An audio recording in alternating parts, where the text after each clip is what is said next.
Sa latest vlog ni Tito Herns ay nasa labas siya ng tindahan ni Sir Paul, gawa ng blessing ito ng grocery store. Ipinakita ni Tito Herns na maraming tao na ang nasa labas ng tindahan habang hinihintay nila ang pari na magbabasbas nito. Dumating na nga ang pari at nag-umpisa na ang seremonya. Nakapaligid ang lahat sa harapan habang hinihintay matapos ang seremonya. Nasa pintuan na nga si Sir Paul para gupitin ang ribbon ng grocery store niyang pinangalanang Pugong Biyahero Merchandise. Habang ginugupit ito ni Sir Paul ay nagsimula namang magbasbas ng holy water ang pari mula sa labas papasok doon mismo sa loob ng tindahan ni Sir Paul.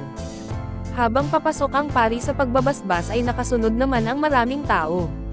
Makikita na maluwag, malaki, convenient at napakaraming stock sa loob ng tindahan ni Sir Paul. Makikita din sa video na nandoon din ang Tres Marias kasama si Russell. Maaninag ang tuwa at saya sa mukha ni Sir Paul at pati na rin sa mga tao na dumalo. Nakatayo na si Sir Paul sa pintuan ng tindahan upang maghagis ng mga pera.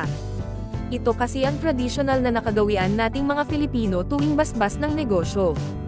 Nakangiti at ang saya ng mukha ni Sir Paul habang naghahagis ng mga pera, at ang saya-saya naman ng lahat ng tao sa paligid.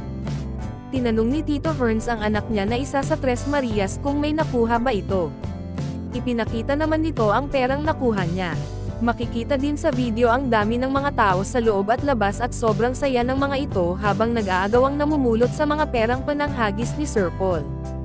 Tinanong din ni Tito Herns si Russell kung may nakuha ito at ipinakita ni Russell yung perang hawak niya sa palad niya. Natanong din ni Tito Herns si Russell kung masaya ba siya. Sumagot naman si Russell na oo. May mga nanay din na tinanong si Tito Herns kung may nakuha ba ang mga ito at pinakita din naman nila ang nakuha nilang pera. Tapos na ngang mag-agawan ang lahat at nagsalita na si Sir Paul. Nagpapasalamat si Sir Paul sa lahat ng mga dumalo sa opening ng kanyang tindahan. Sinabi pa nito na may paraffle pa sila, kaso medyo mainit pa kaya gawin na lang nila ito mga bandang 3:00 na ng hapon. Nabanggit ni Sir Paul na may mga mapapanalunan din sa paraffle, may grand prize at mayroon din mga lucky pick at saka may voucher din. Dagdag pa ni Sir Paul na ang voucher ay nagkakahalaga ng 500, 2,000 at 3,000. Maririnig sa video na naghiyawan yung mga tao sa paligid sa sobrang saya at excited ang mga ito. Sinabi din ni Sir Paul sa mga tao na pagkatapos niyang magsalita ay pwede na itong kumain, dagdag ni Sir Paul na maraming pagkain para sa kanila. Tinanong ni Sir Paul ang mga tao kung masaya ba sila at mayroon ng malaking tindahan sa lugar nila. Sumigaw naman ang lahat sa tuwa at saya bilang sagot sa tanong ni Sir Paul sa kanila.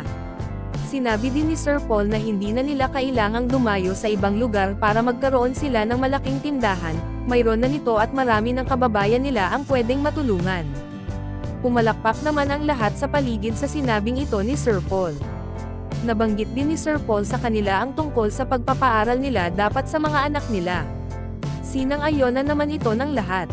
Tuloy ang kasiyahan ng lahat habang nagpapahula si Sir Paul, at magbibigay siya ng papremyo sa makakasagot nito. Unang pinapahulaan ni Sir Paul kung ilang taon na siya, nasagot naman agad nila ito. Pangalawa ay kung sino ang pinakamatanda sa grupo ng Pugong Biyahero. Marami pa sanang pahulaan, patuloy na kasiyahan pero sinabi ni Sir Paul na kakain na muna ang lahat at may paraffle pa sila. At para sa more summary video ng Pugong Biyahero, huwag kalimotang mag-like and subscribe.